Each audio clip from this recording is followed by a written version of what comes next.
जय श्री कृष्ण मित्रों, स्वागत है आपका गीता का ज्ञान हिंदी यूट्यूब चैनल में। अध्याय 8 अक्षर ब्रह्म योग, अविनाशी भगवान का योग। यह अध्याय संक्षेप में कुछ महत्वपूर्ण शब्दों और अवधारणाओं का वर्णन करता है जिनका उपनिषदों में विस्तार से उल्लेख किया गया है।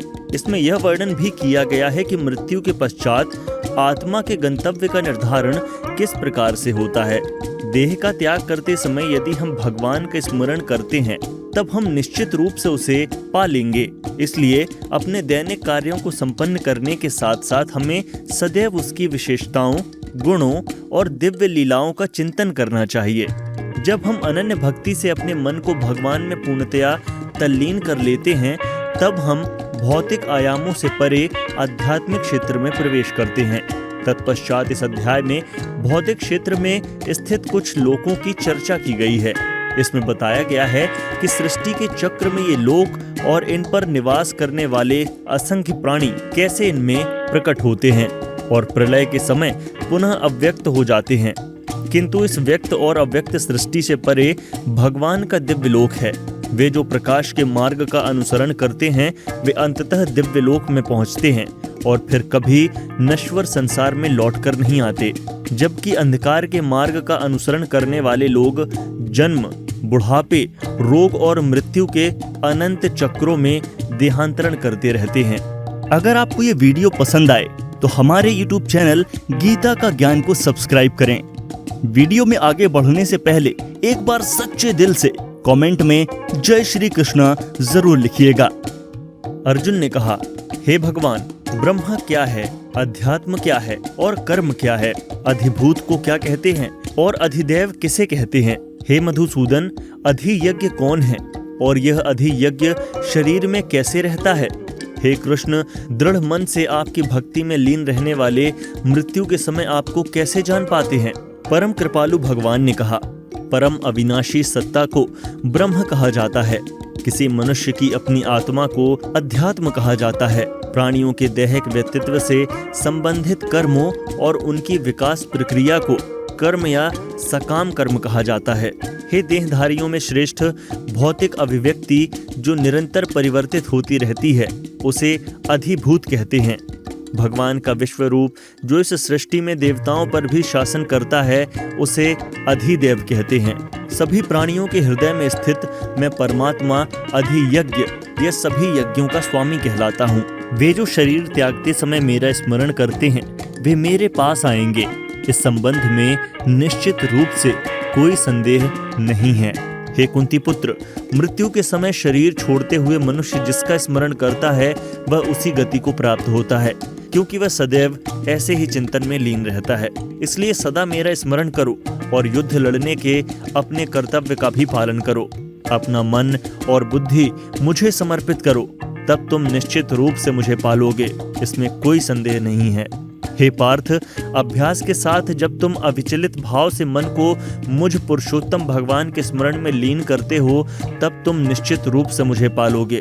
भगवान सर्वज्ञ, आदि पुरुष, नियंता, सूक्ष्म से सूक्ष्मतम, सबका पालक, अज्ञानता के सभी अंधकारों से परे और सूर्य से अधिक तेजवान हैं और अचिंतनीय दिव्य स्वरूप के स्वामी हैं। मृत्यु के समय जो मनुष्य योग के अभ्यास द्वारा स्थिर मन के साथ अपने प्राणों को भौहों के मध्य स्थित कर लेता है और दृढ़ता पूर्वक पूर्ण भक्ति से दिव्य भगवान का स्मरण करता है वह निश्चित रूप से उन्हें पा लेता है।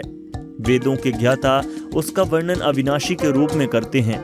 महान तपस्वी ब्रह्मचर्य व्रत का पालन करते हैं और उसमें स्थित होने के लिए सांसारिक सुखों का त्याग करते हैं।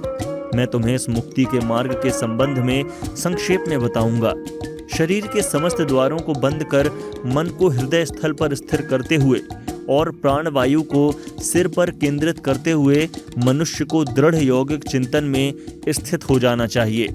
जो देह त्यागते समय मेरा स्मरण करता है और पवित्र अक्षर ओम का उच्चारण करता है वह परम गति को प्राप्त करेगा। हे पार्थ, जो योगी अनन्य भक्ति भाव से सदैव मेरा चिंतन करते हैं उनके लिए मैं सरलता से सुलभ रहता हूँ, क्योंकि वे निरंतर मेरी भक्ति में तल्लीन रहते हैं। मुझे प्राप्त कर महान आत्माएं फिर कभी इस संसार में पुनः जन्म नहीं लेती, जो अनित्य और दुखों से भरा है, क्योंकि वे पूर्ण सिद्धि प्राप्त कर चुकी होती हैं। हे अर्जुन, इस भौतिक सृष्टि के सभी लोकों में ब्रह्मा के उच्च लोक तक तुम्हें पुनर्जन्म प्राप्त होगा।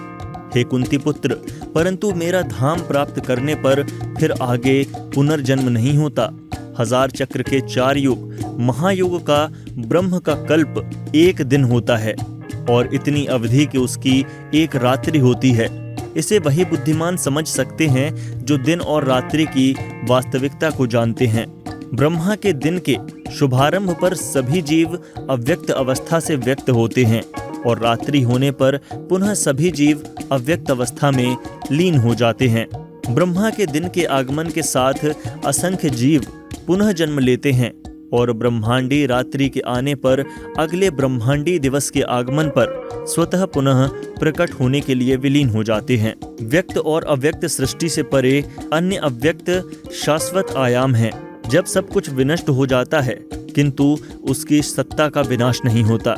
यह अव्यक्त आयाम परम गंतव्य है और इस पर पहुंचकर फिर कोई नश्वर संसार में लौटकर नहीं आता। यह मेरा परम धाम है। परमेश्वर का दिव्य व्यक्तित्व सभी सत्ताओं से परे है। यद्यपि वह सर्वव्यापक है और सभी प्राणी उसके भीतर रहते हैं, तथापि उसे केवल भक्ति द्वारा ही जाना जा सकता है। हे भरत श्रेष्ठ, अब मैं तुम्हें संसार से दूर विभिन्न मार्गों के संबंध में बताऊंगा। इनमें से एक मार्ग मुक्ति की ओर ले जाने वाला है और दूसरा पुनर्जन्म की ओर ले जाता है। वे जो परब्रह्म को जानते हैं और जो उन 6 मासों में जब सूर्य उत्तर दिशा में रहता है, चंद्रमा के शुक्ल पक्ष की रात्रि और दिन के शुभ लक्षण में देह का त्याग करते हैं, वे परम गंतव्य को प्राप्त करते हैं। वैदिक कर्मकांडों का पालन करने वाले साधक चंद्रमा के कृष्ण पक्ष की रात्रि में धुएं के समय जब सूर्य दक्षिणायन में रहता है कि 6 माह के भीतर मृत्यु को प्राप्त होते हैं, वे स्वर्ग लोक को प्राप्त करते हैं। स्वर्ग के सुख भोगने के पश्चात वे पुनः धरती पर लौट कर आते हैं। प्रकाश और अंधकार की ये दोनों पक्ष संसार में सदा विद्यमान रहते हैं। प्रकाश का मार्ग मुक्ति की ओर तथा अंधकार का मार्ग पुनर्जन्म की ओर ले जाता है। हे पार्थ, जो योगी इन दोनों मार्गों का रहस्य जानते हैं वे कभी मोहित नहीं होते, इसलिए वे सदैव योग में स्थित रहते हैं। जो योगी इस रहस्य को जान लेते हैं वे वेदाध्ययन, तपस्या, यज्ञों के अनुष्ठान और दान से प्राप्त होने वाले फलों से परे और अधिक लाभ प्राप्त करते हैं। ऐसे योगियों को भगवान का परम धाम प्राप्त होता है। तो मित्रों, आशा है आपको आज की ये प्रस्तुति अच्छी लगी होगी। भगवान श्री कृष्ण की इस वीडियो में बताई गई जानकारियों को आप खुद तक सीमित न रखें, इसे शेयर करें अपने व्हाट्सएप और फेसबुक पर। तो मिलते हैं एक नए वीडियो के साथ, तब तक के लिए राधे राधे। यहाँ दी गई जानकारी सामान्य मान्यताओं और जानकारियों पर आधारित है। हमारा YouTube चैनल गीता का ज्ञान इसकी पुष्टि नहीं करता है।